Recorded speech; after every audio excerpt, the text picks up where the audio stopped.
Hey, what is up? Welcome to this episode of the Entrepreneur to Entrepreneur podcast. As always, I'm your host, Brian Lofrumento, and I am so excited to kick this month's content off with an incredible entrepreneur that the more I research this guy, I love not only the business that he has built and is continuing to build, but I love how powerful of a voice he has in his industry. Whether you catch him on other podcasts, whether you catch him on LinkedIn sharing so much valuable content with his Tuesday takes, this is an entrepreneur that really is a force for change in his industry. So let me introduce you to him. His name is Ryan Dow. Ryan is an Air Force Academy graduate. He's a veteran and the founder of Reframe RIA, where he helps emerging registered investment advisors, that's RIA, it's registered investment advisor firms, become scalable, technology-enabled businesses. He works with advisors who are spending too much time managing disconnected systems and processes, helping them strengthen operations, improve client experience, and support sustainable growth. We're definitely going to talk about that in today's episode. He's the operational optimizer for advisors who refuse to let operational chaos and broken technology limit their impact. We're all going to learn so much from him today. I'm excited about this one. Let's dive straight into my interview with Ryan Dow.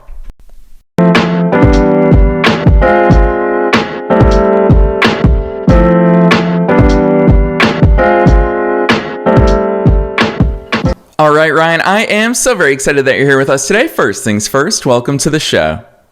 Thanks for having me. Ryan, I've got to bring the spoiler alert onto the air that you and I found out that we essentially lived in the same building in Los Angeles, a few years removed from each other, but still crazy how small this world is. And I'm excited for you to give us your personal story. Take us beyond the bio. Who's Ryan? How'd you start doing all these cool things? Yeah, and it's just so funny, like you said, is the world is so small, and even in forums like this, you realize the connections that you can have with people. So taking it back, like you mentioned, I went to the Air Force Academy. After my time there, my first assignment was in Germany. My time in the Air Force was more on the procurement side, but that phase of my life really changed my mindset, honestly. Those were very formative years in seeing the world, being able to travel, and just learning about different cultures and learning how to interact with others that might not be similar to you. So that really shaped how I could collaborate with teams and how I viewed the world. But as I moved through my professional career, my second assignment in the Air Force was actually fairly unique. Another common thing that we had was, you're from Boston. I lived in Boston. And during that assignment, I got a taste of product management and software. Not gonna lie, I got my butt kicked pretty good as a young captain in the Air Force, working with people that had been in the software world for 25 or 30 years. And I really learned a lot about picking up new material, but also being able to lead a small team in an environment where there's some uncertainty and you had to learn on the go. So that kickstarted my world after the Air Force. I got out. I spent some time at Amazon Studios out in LA and actually moved over to London for a stint working for one of their boroughs with their digital transformation. So that was a really, really cool experience for me to, again, live abroad, but lead a different team with a different culture, and again, showed me how to mix my technical world and the skills that I gathered, but also those people skills that you need in interacting and leading teams. So a little bit of a shift for me is I moved back to the US and moved into the finance world, became a financial advisor for the past 2 years, and really loved serving clients. But there was still something missing for me, and it really went back to my software days and my time in the Air Force, just that strategy, the product development, and fitting those operational inefficiencies and implementing solutions to get over the hump. So I formed Reframe RIA at the end of last year, basically the advisor for financial advisors. And like you mentioned, my tagline is the operational optimizer for financial advisors. And the long way I got there was I saw advisors spending way too much time on admin work, broken workflows, and technology they just don't even care about. And they got in the business to do one thing, and it was to serve clients, right? So I wanted to have a business that could complement their skills and really be the person that brings them from 1 to 2. Allow them to get back to what they're good at, what they like doing most, which is serving clients, and take the operations and the tech and the admin off their plate to get them to that next level. Yeah, I really appreciate that overview, Ryan. I'm going to call out something that really stood out to our pre-production team when we reached out to invite you to come onto the show, and we're so grateful that you're here with us. And that is so frequently in the world, in society, in business, we throw around that term of diversity. And I think that the most important type of diversity is diversity of thought and diversity of experiences. And I think that your background is such a shining example of you've put yourself in uncomfortable situations. You've put yourself in a lot of unknowns. You've dove deep into different cultures, different teams, different ways of operating. And I feel like it's that diversity of experience that is one of your superpowers. And so I want to put you on the spot because I find so frequently so many entrepreneurs, their entrepreneurial story started in their mind way before the actual launch of their first company. And I would imagine that you're someone who observes intentionally the world around you and the way that things work. Where were those entrepreneurial seeds first planted? What was the first time that you thought to yourself, I'd like to shake things up and start my own thing one day?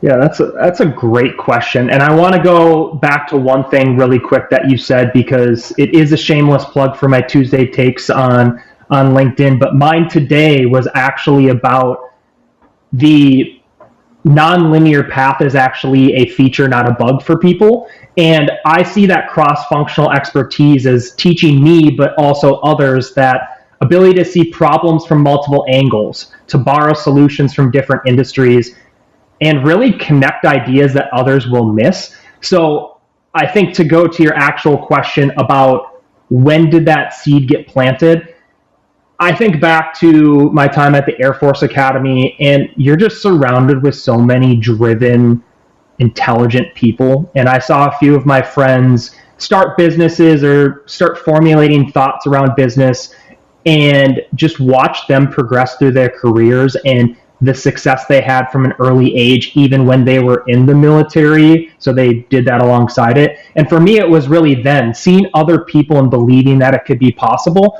And there was a few times throughout my time in the Air Force or after where I contemplated starting a business, but I never pulled the trigger. And I never had that thing where I felt like I could, one, make a difference, but two, make a viable business out of it. And it really just got to the point for me where during my time as an advisor, like I said, I liked the planning side, but I just looked in the mirror some days and said, is this really the life for me? At some points, I felt like a glorified salesperson, and that's not to diminish what I was doing or what our team was doing, but it just wasn't the right fit for me. So it really kick-started me to say, I need to find a change. And I wanted to bring all of those different experiences together and everything that I learned to be of service to others, and in turn, hopefully run a viable business. So it got planted more back by seeing the impressive individuals around me starting companies in many different industries.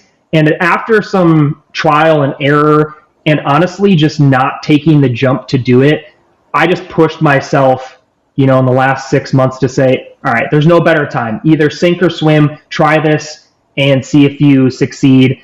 And if you don't, the worst that happens is you go back to a 9-to-5 job, right? But I'm sure you can allude to this. Once you get a taste of it, once you see the progress that you can make in such a short time, not with the constraints of an organization, it's tough to go back to. So I would love to hear your thoughts on that. Yeah, Ryan, I've always loved that term of unemployable. I think that once you've gotten the taste, we literally become unemployable. There's so many things that I'm just willing to push the envelope. You talked about trying and failing. That is an essential part of it. Whereas in corporate, I feel like they view that as failure. In entrepreneurial terms, we view that as a step forward. It's like the Thomas Edison quote, I didn't fail. I found 10,000 ways that it doesn't work, which inevitably is leading me so much closer to what is going to work. And I think it's that iterative process that holds a lot of people back. Ryan, I feel like We live in this funny world where people think that preparation means that you have all the answers by the time that you start, but there's literally no way to be prepared for that entrepreneurial journey. And especially here in 2026, I like to believe, I don't know what it's like to start a first-time company these days. I started my first business back in 2008. You and I were geeking out about our various entrepreneurial journeys off air, but in 2008, it was so hard. I had to go to Barnes & Noble and buy books. I had to learn about SEO. I had to learn about WordPress through books. It was that For Dummies series. It was amazing. I love WordPress for Dummies back in 2008. But Ryan, talk to us about the realities of taking action here in 2026, because it seems to me like you not only can build a company in 2026, but you can build it quickly, you can build it efficiently, and obviously with your operational mind, I'm sure that there are catalysts and accelerators that you found along the way to drive that success forward. What has that part of your journey looked like to actually get that business off the ground, throwing in that wrinkle of I'm sure it's evolved and iterated already? No, you're exactly right. You said you can't imagine necessarily starting from scratch today. I can't imagine back in '08 where I do think that this business would have taken years to get off the ground without, I know it's the buzzword, but the AI solutions out there. The ability that I had using tools like Claude to be my collaborator, especially as a solo entrepreneur and solo founder in this, really kickstarted what I could do. And I think for me, it's not only what it enabled me to do at the beginning, it's what I can do for my clients now and the collaboration that we have there. So I would say, fortunately or unfortunately, it's probably never been easier to start a business, but we actually joked about this before because I commend you being on your apologies for not the exact number, but over 1,400 podcasts. Is most podcasts stop before they hit 25, right? So it's easy to start a company, I think, today, but the ability to gain traction and continue on that path is as difficult as it's been in the past, right? So I think I wanted to point out, I think it's so easy leveraging the technology. I don't think it's the solution, but if you have good ideas and you can use it in the right way, it just streamlines what you're able to do. But I also did want to point out, and something I'm still trying to get better at as I'm a solo entrepreneur right now, is I'm drawn to working on teams. And you've heard me say this many times in this podcast already, that collaboration piece. So I think it's leaning into your strengths and partnering for your weaknesses. Like you're really engaging, extroverted, good with people. You have a team behind you that's executing on a lot of the other operational side. And that's a benefit. You shouldn't be doing everything yourself because it's going to hold you back. So I think what I'm looking forward to as I grow and as I find people in this industry is really leaning into those partnerships for where I'm potentially weak or where others are better than me, the marketing, the compliance, the finance, and it frees me up to do what I'm good at, more of the strategy, operations, technology, and collaborating with our clients. So really, I want to sum that up and say the technology has enabled this business to get to where it is. I think I didn't pull the trigger previously and implement an idea because it was a little bit of that friction. Utilizing it to your advantage, but I would also say, especially if you're by yourself, early and often getting with people that can partner and potentially share win-wins is crucial to really scale and grow your business short, medium, and long term. Yeah, so well said. And Ryan, I really appreciate the fact that you called out that it seems like the barriers to entry have pretty much been eliminated these days. But I'm going to call out that it doesn't matter how low the barrier to entry is these days. The barrier to success is maybe higher than ever before because people will not sustain it. People will not have excellence in all the things that they do. And so I think that is the new standard, and kudos to you for succeeding in this world. But Ryan, I want to call out another thing that I think you've already very successfully done that is scary to a lot of especially newer entrepreneurs. But heck, I'll say this 17 years into my entrepreneurial entrepreneurial journey, it's still scary to this day, is that concept of niching down. And I heard you talk about this on another podcast. And I remember in my early 20s when I started my first ever agency, I was convinced that niching down meant it was eliminating potential customers for my pool. I was making my market so much smaller. You have so many interesting thoughts, and you're a very strategic and intentional thinker when it comes to the niche. And I'll call out, obviously, Reframe RIA. It's right there in the title of your company, speaking directly to registered investment advisors. And so, Ryan, that's scary for most business owners to say, why would I only want to serve a small segment of the market? Talk to us about that very intentional and strategic decision. Yeah, I appreciate you pointing that out. I won't lie. I think it's very difficult starting a business with that mindset, because you are inherently turning away customers from the beginning, which we all need to put food on the table. But in the long run, I do think the riches are in the niches. And I have to walk the walk if I'm telling clients and advisors the same way. Because what I saw in the advisor world is you can be successful in both areas. I've said it to clients, I've said it on other podcasts, is you can be the generalist that takes everyone with a pulse. And the way I frame it is you're more the Walmart. You're everything to everyone, right? But that comes at cost. And I would also say at the service of your client base, where the advisors I like to work with, where you talked about it of, I have niche down into RAs, but I would say I went even further. Where my sweet spot is solo advisors, small teams, typically under 10 employees if they have a staff, that are independent and tech forward. And for me, that does whittle it down, but I know from the start they have a certain mindset where we can partner and succeed long term. And why I lean so hard into this is what I believe is, in a service-based business, if you appeal to everyone, you appeal to no one. And I want people to lean into what makes them different. So, for example, I have a couple advisors in mind. One, he is adamant that he wants to double down and focus on hard-charging millennials that want to integrate health and wealth.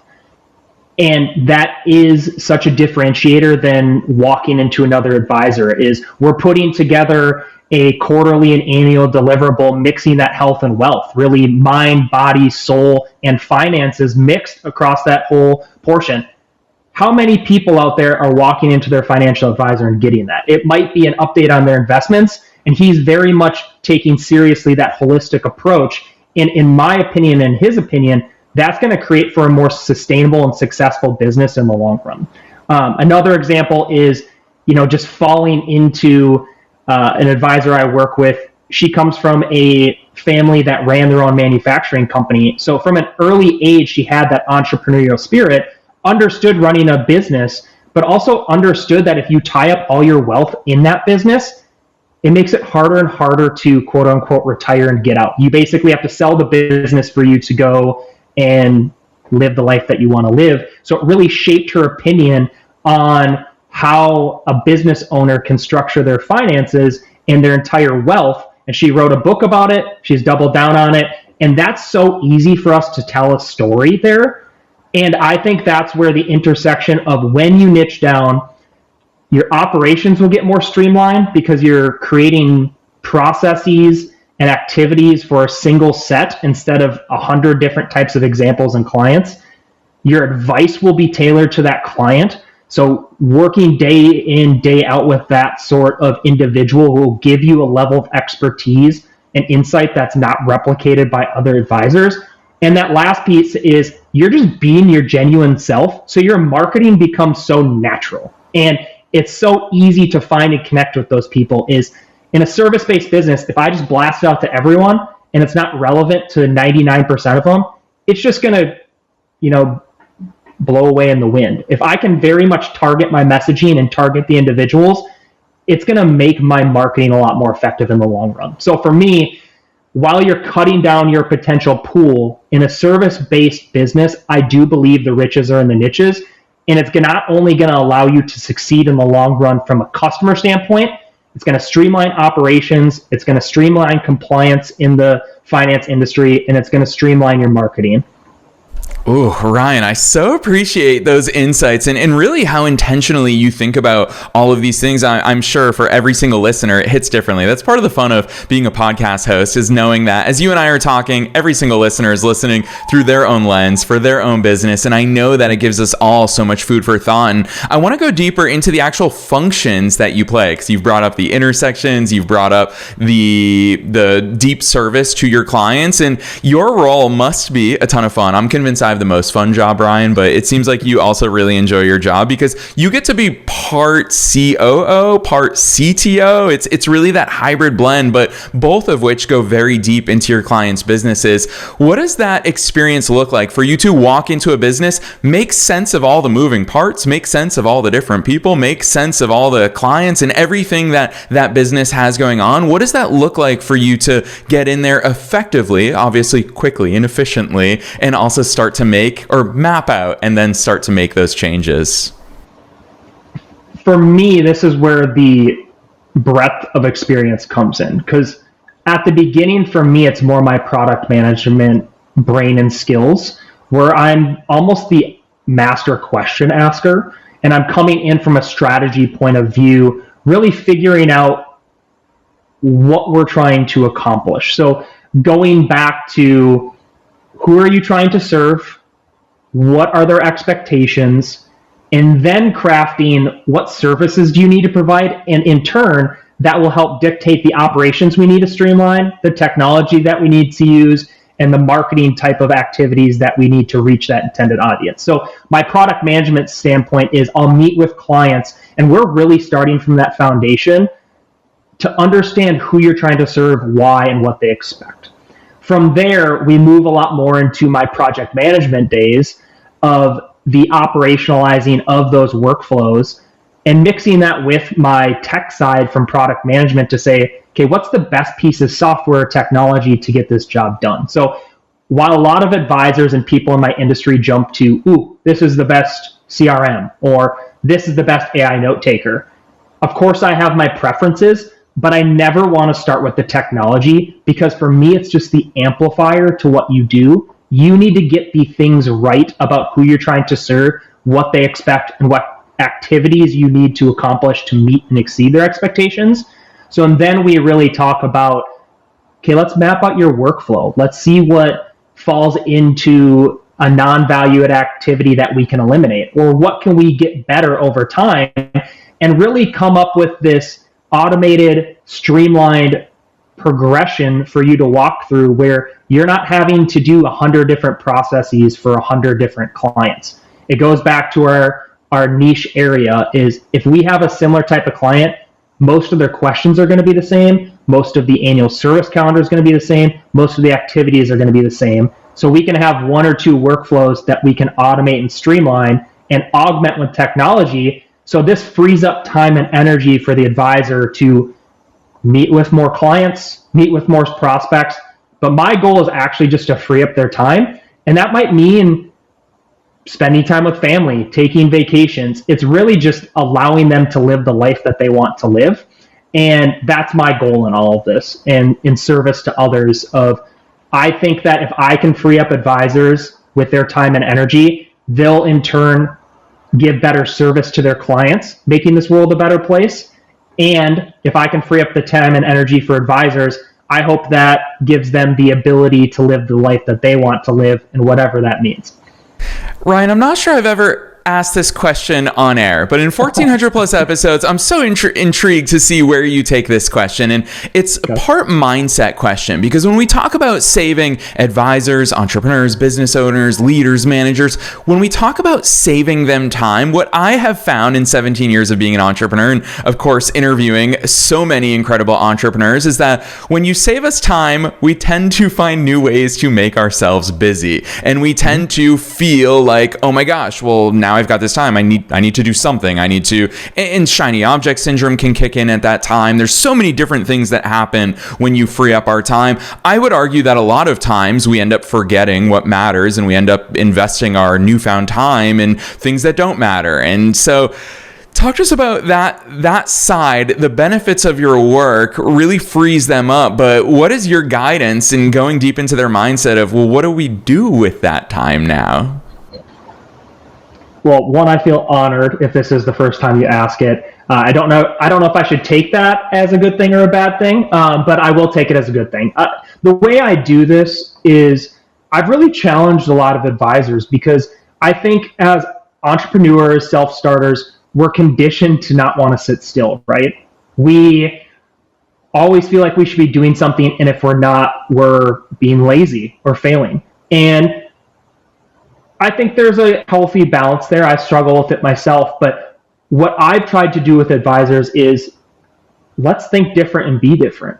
I've worked with individuals that they take 6 months off a year and they serve clients 6 months a year. I've worked with advisors that, just want to take some summers off with their kids. I've worked with advisors that work 60-hour weeks, 52 weeks a year, right? There's no right or wrong. It's just what life you want to live. So when I've done this is, when we created a service calendar, we do want to balance what our clients need.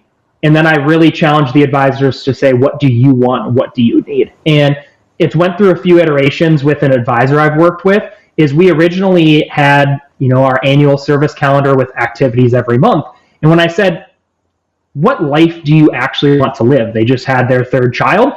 And I said, no, give me your optimal state. Let's actually go map this out. And we came up with, hey, I'd love to take January and June off, slow months in July and October. It frees me up to have more time with kids and family and everything else.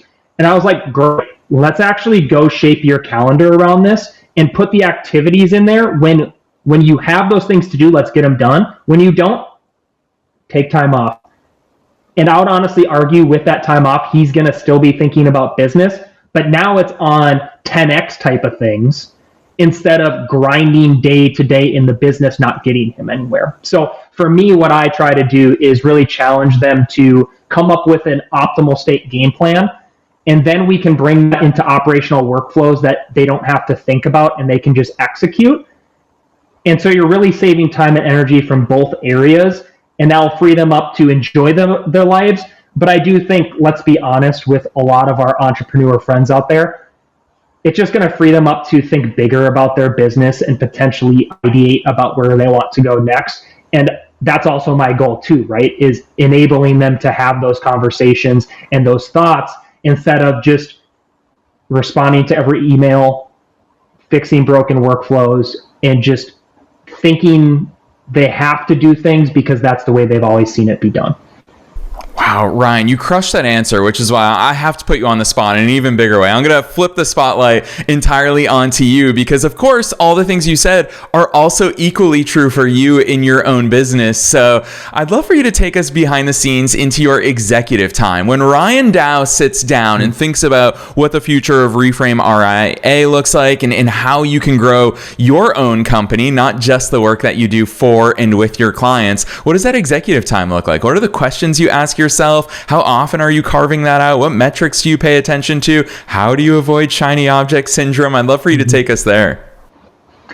Yeah, honestly, it's hard when I'm in my day-to-day routine. I've actually found a lot more success.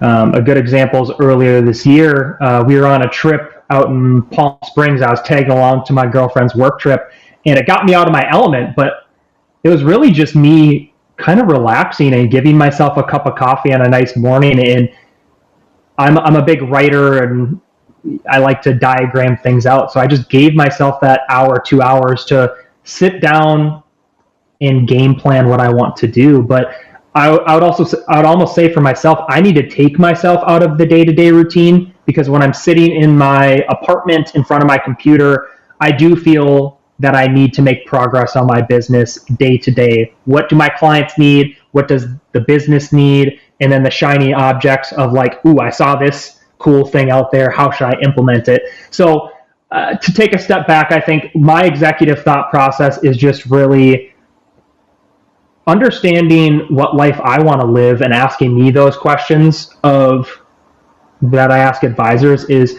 I don't need to necessarily make $1 billion if I do great, but I think time is most valuable to me. and it's those life experiences that I want to free myself up with. And I think in the long run, where I want to take this company is I don't want to do it alone. I want to find good partners and build a fractional C-suite for advisory firms. So I know my expertise lie more in the operations or tech.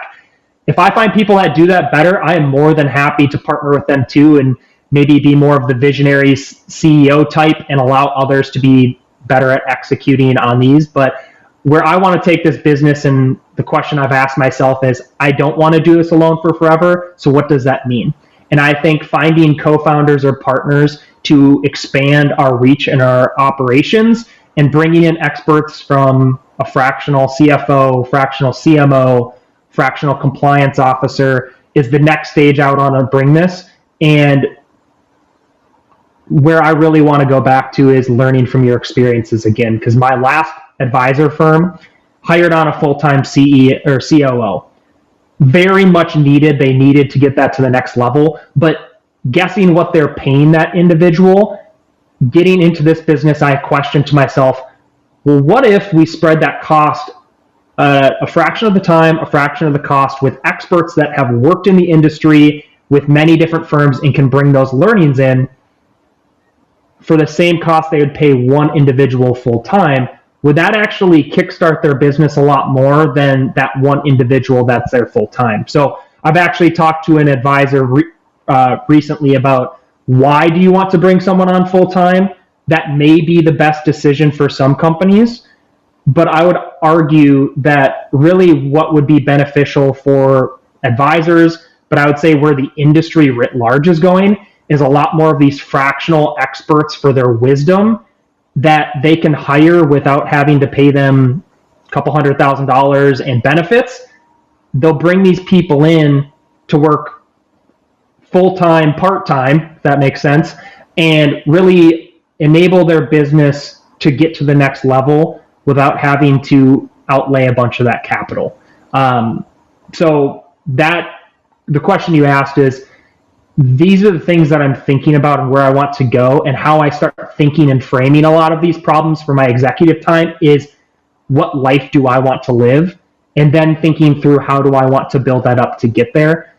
So that's my ultimate aim for Reframe RIA, and that will come with partnering, putting myself into positions around other experts, and for me, just really trying to get to the core of what are the problems that the advisors are experiencing. Yeah, I'm so appreciative of you sharing those behind the scene thoughts here with us and for us, Ryan. Super cool to hear the way that other entrepreneurs think about what the future looks like, because it's hard to predict the future. And somewhere along the way, maybe it's a Steve Jobs quote where he talks about the only way to predict the future is to be the one who makes the future. So it's cool to think about all the open possibilities for you. And I'm really excited to see how you answer this last question, because it is super broad and you can take it in any direction you want. And that is, what's your best piece of advice for listeners? Knowing that we're being listened to by both entrepreneurs and entrepreneurs at all different stages of their own growth journeys, what's that one thing you want to leave them with today? Is be different and lean into those differences. I think for me, it's the riches are in the niches. And I think if you're the same as everyone else, it just gives everyone the ammo to do the same things better than you. And I think if you can do things differently, you're going to inherently differentiate yourself from everyone else. And I think I see that a lot in the advisor area, and where I push them to think about what makes them different or how they want to be different, because it's a great space to test this. The advisory space is so saturated. So I do believe there's really a way to deliver different services and value that meets specific needs that's going to really make a difference for you in the short, medium, and long term. So what I try to do every day is understand how I can make the world a better place and be different from others, and really lean into that. And I would hope and challenge others to do the same thing.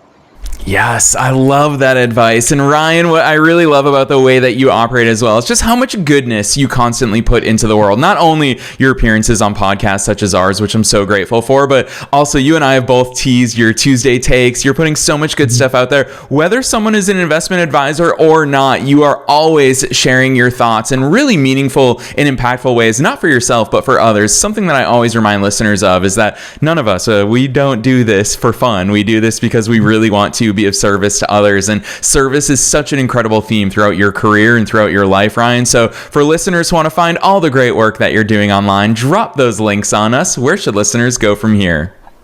Yeah, so website reframeria.com. I also can be found on LinkedIn. You can look up Reframe RIA as well as Ryan Dow, and it will be the big guy with the big eyebrows, so look out for that. And then the last place is you can find me on YouTube, Reframe RA. Yes, and listeners, you already know we're making it as easy as possible for you to find all of those links down below in the show notes, no matter where it is that you're tuning into today's episode. So, Ryan, on behalf of myself and all the listeners worldwide, thanks so much for coming on the show today. Thank you.